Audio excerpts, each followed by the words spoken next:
ఇటీవల ఒడిశాలో వెలుగు చూసిన ఒక దిగ్భ్రాంతికర సంఘటన దేశవ్యాప్తంగా తీవ్ర చర్చకు దారితీసింది. జితూ ముండా అనే వృద్ధ ఆదివాసీ మరణించిన తన సోదరి ఖాతాలోని కొద్దిపాటి డబ్బు కోసం చివరకు ఆమె అస్థిపంజరాన్ని బ్యాంకు దాకా తీసుకురావాల్సి వచ్చింది. పైగా ఇది సాధారణ బ్యాంకింగ్ సమస్యలా కనిపించినా వాస్తవానికి ఇది చాలా పెద్ద సంక్షోభానికి సంకేతం. నెలల తరబడి మరణ ధృవీకరణ పత్రం రాకపోవడం, ఆధార్ లేకపోవడం వల్ల రేషన్ లభించకపోవడం, వృద్ధాప్య పింఛన్ రాకపోవడం, అడుగడుగునా తన పేదరికాన్ని అర్హతను నిరూపించుకోవాల్సిన ఒత్తిడి, ఇవన్నీ కలిసి ఆయన కనీస మానవ గౌరవాన్ని పక్కన పెట్టి వ్యవస్థ ముందుకు రావాల్సిన దయనీయ పరిస్థితిని సృష్టించాయి. ఈ సంక్షోభానికి పరిష్కారం ఆదివాసీలకు హక్కుల ఆధారిత సార్వత్రిక సామాజిక రక్షణను హామీ ఇవ్వడంలోనే ఉంది. సామాజిక సంక్షేమ పథకాల అమల్లో రెండు ప్రధానమైన విధానాలు లక్షిత విధానం వర్సెస్ సార్వత్రిక విధానం. ఉదాహరణకు వృద్ధాప్య పింఛన్లనే తీసుకుంటే లక్షిత విధానంలో 60 ఏళ్లు దాటిన వారిని గుర్తించాక ప్రభుత్వ డేటాబేస్ల ద్వారా వారి ఆర్థిక స్థితిని అంచనా వేస్తారు. ఆదాయపు పన్ను, ఎక్కువ భూమి, 4 చక్రాల వాహనాలు వంటి సంపద సూచికలు లేని వారిని మాత్రమే అర్హులుగా ఎంపిక చేస్తారు. దీనికి భిన్నమైనది సార్వత్రిక విధానం. ఇందులో ప్రభుత్వం 60 ఏళ్లు దాటిన ప్రతి పౌరుడికి బేషరతుగా పింఛన్ అందిస్తుంది. పౌరులందరినీ సామాజిక భద్రతా పరిధిలోకి తీసుకురావడమే దీని ప్రధాన లక్ష్యం.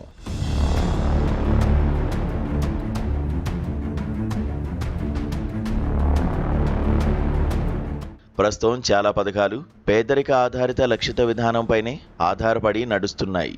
ప్రభుత్వాలు దీన్ని పరిపాలనా సామర్థ్యం పేరుతో సమర్థిస్తుంటాయి.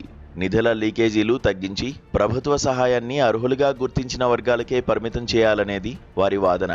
ప్రపంచ బ్యాంకు వంటి సంస్థలు కూడా ఈ విధానాలను ప్రోత్సహిస్తున్నాయి. ప్రభుత్వ సహాయం అర్హులకే పరిమితం కావాలని భావించే సమాజంలోని ప్రభావశీల వర్గాలు కూడా ఈ లక్షిత విధానాలకే మద్దతునిస్తున్నాయి. సిద్ధాంతపరంగా చూస్తే ఈ టార్గెటింగ్ విధానం సరైనదిగానే అనిపించవచ్చు. కానీ ఆచరణలో అది చాలా సంక్లిష్టమైన భారీ పరిపాలనా యంత్రాంగంగా మారుతోంది. ఎందుకంటే నిజమైన పేదలు ఎవరో గుర్తించడానికి ప్రభుత్వాలు ఇప్పుడు విస్తృతమైన డేటాబేస్లు, ఆధార్ అనుసంధానం, బ్యాంకు లింకింగ్, భూమి రికార్డులు, మొబైల్ నెంబర్లు, డిజిటల్ ధృవీకరణ వంటి వ్యవస్థలపై ఆధారపడుతున్నాయి. ఫలితంగా సంక్షేమ వ్యవస్థలు ప్రజలకు సహాయం చేసేవిగా కాకుండా డిజిటల్ ధృవీకరణ, అర్హత తనిఖీలపై అధికంగా ఆధారపడే యంత్రాలుగా మారిపోతున్నాయి. ప్రభుత్వాలు టార్గెటింగ్ను డబ్బు ఆదా చేసే విధానంగా చూపిస్తుంటాయి. కానీ ఈ భారీ డిజిటల్ డేటాబేస్ల నిర్మాణం, నిర్వహణ, ధృవీకరణ వ్యవస్థలు, సాఫ్ట్వేర్ మౌలిక వసతులపై ప్రజాధనం ఎంత ఖర్చవుతుందో చాలా అరుదుగా చర్చకు వస్తుంది. అందుకంటే ముఖ్యంగా ఈ క్రమంలో ప్రజలు భరిస్తున్న ఖర్చులు పూర్తిగా కనిపించకుండా పోతున్నాయి. ఆధార్ కేంద్రాలకు ప్రయాణాలు, కోల్పోయే కూలి, ఆహార ఖర్చులు, మధ్యవర్తులకు చెల్లింపులు, ఇవన్నీ పేద కుటుంబాల భుజాలపై అదనపు భారంగా మారుతున్నాయి.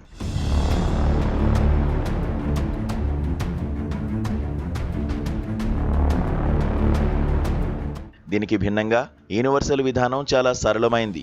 ఇందులో వ్యవస్థ ప్రధాన లక్ష్యం ప్రజలను వడపోసి తొలగించడం కాదు, అందరినీ రక్షణ పరిధిలోకి తీసుకురావడం. ముఖ్యంగా చారిత్రకంగా వెనుకబడిన సమాజాల విషయంలో ఈ సార్వత్రిక విధానం మరింత న్యాయసమ్మతమైనది. సాధారణ ప్రజలకే ఈ వ్యవస్థలు ఇంత క్లిష్టంగా మారుతుంటే ఆదివాసీ సమాజాల విషయంలో పరిస్థితి మరింత దుర్భరంగా మారుతోంది. ఎందుకంటే ప్రతి వ్యక్తికి స్థిరమైన డాక్యుమెంట్లు, బ్యాంకు ఖాతాలు, ఇంటర్నెట్, మొబైల్ కనెక్టివిటీ ఉన్నాయనే ఊహతో డిజిటల్ వ్యవస్థలు పనిచేస్తాయి. కానీ ఆదివాసీల జీవిత వాస్తవాలు చాలా భిన్నంగా ఉంటాయి. గతంలో ఆదివాసీ సంక్షేమం అనగానే షెడ్యూల్డ్ ఏరియాలు, అడవులు, భూమితో ముడిపడి ఉండేవి. కానీ ఇప్పుడు పరిస్థితి పూర్తిగా మారింది. వలసలు, పట్టణీకరణ, సంప్రదాయ జీవనాధారాలు దెబ్బతినడం, ఉపాధి మార్గాలు మారడం, ఇవన్నీ కలిసి ఆదివాసీల జీవన భౌగోళికతను మార్చేశాయి. చాలా మంది ఆదివాసీలు ఇప్పుడు షెడ్యూల్డ్ ఏరియాలకు వెలుపల, పట్టణాల అంచుల్లో లేదా అనధికారిక కాలనీల్లో అస్థిర జీవితం గడుపుతున్నారు. ఈ మార్పు కేవలం నివాస ప్రాంతాల మార్పుగానే కాక సంక్షేమ వ్యవస్థలతో వారి సంబంధాన్నే సంక్లిష్టంగా మార్చుతోంది. ప్రస్తుతం అమలవుతున్న పేదరిక ఆధారిత లక్షిత విధానాలు స్థిరమైన చిరునామాలు, భూమి రికార్డులు, ఆధార్ అనుసంధానం, బ్యాంకు ఖాతాలు వంటి డాక్యుమెంటేషన్పై అధికంగా ఆధారపడుతున్నాయి. కానీ వలసలు, అస్థిర జీవన పరిస్థితులు, బలహీనమైన పరిపాలనా గుర్తింపుల కారణంగా అనేక ఆదివాసీ కుటుంబాలకు ఈ డాక్యుమెంట్లను సమకూర్చుకోవడమే కష్టంగా మారుతోంది.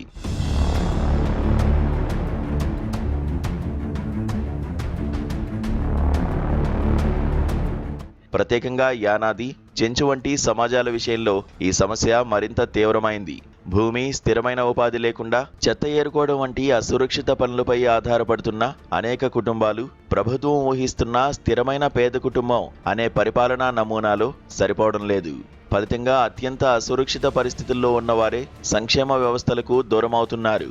ఇలాంటి పరిస్థితుల్లో టార్గెటింగ్ కంటే యూనివర్సాలిటీ మరింత కీలకం. సంక్షేమం అనేది భౌగోళికతను కాదు, మనిషిని అనుసరించాలి. ఆదివాసీల హక్కులు వారు ఎక్కడ నివసిస్తున్నారనే దానిపై ఆధారపడి అదృశ్యం కాకూడదు. అందుకే ఆదివాసీల కోసం యూనివర్సల్ హక్కుల ఆధారిత సామాజిక రక్షణ అవసరం. అంటే ఆదివాసీలను ముందుగా అనుమానంతో చూడకుండా సంక్షేమాన్ని వారి సహజ హక్కుగా గుర్తించడం.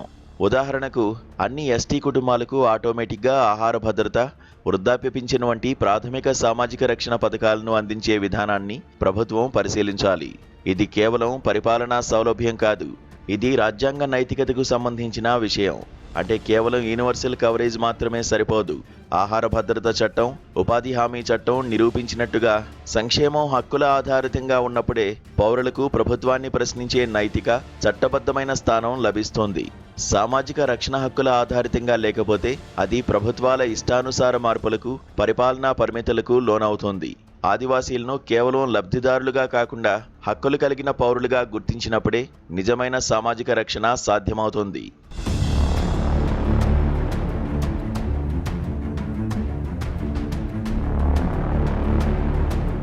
ఆదివాసీల సంక్షేమంలో టార్గెటింగ్ విధానం వల్ల అసలైన పేదలే నష్టపోతున్నారు. అనర్హులకు లబ్ధి చేకూరినా పర్వాలేదు, కానీ అర్హులు మాత్రం ఏమాత్రం దూరం కాకూడదు. అనర్హులను కత్తిరించడం టార్గెటింగ్ లక్ష్యమైతే అర్హులను అక్కను చేర్చుకోవడం సార్వత్రిక విధానం ఉద్దేశం. అటవీ హక్కుల చట్టం స్వయంగా ఆదివాసీలపై జరిగిన చారిత్రక అన్యాయాన్ని అధికారికంగా గుర్తించింది. కానీ ప్రస్తుత డిజిటల్ టార్గెటింగ్ ఆధారిత సంక్షేమ వ్యవస్థలు మాత్రం ఆదివాసీ జీవిత వాస్తవాలను పేదరిక డేటాగా కుదిస్తూ వాటిని సమగ్రంగా అర్థం చేసుకోలేకపోతున్నాయి. భారత రాజ్యాంగ పీఠిక ప్రతి పౌరుడికి సామాజిక, ఆర్థిక, రాజకీయ న్యాయం అందిస్తామని హామీ ఇస్తోంది. ఆ హామీ నిజంగా అర్థవంతం కావాలంటే ఆదివాసీల కోసం యూనివర్సల్ హక్కుల ఆధారిత సామాజిక రక్షణ వ్యవస్థను నిర్మించాల్సిందే. సంక్షేమం అనేది అనుమానంతో వడపోసే వ్యవస్థగా కాకుండా ఆదివాసీలను హక్కులు కలిగిన పౌరులుగా గౌరవంతో రక్షించే రాజ్యాంగబద్ధమైన హామీగా మార్చాల్సిన సమయం ఆసన్నమైంది.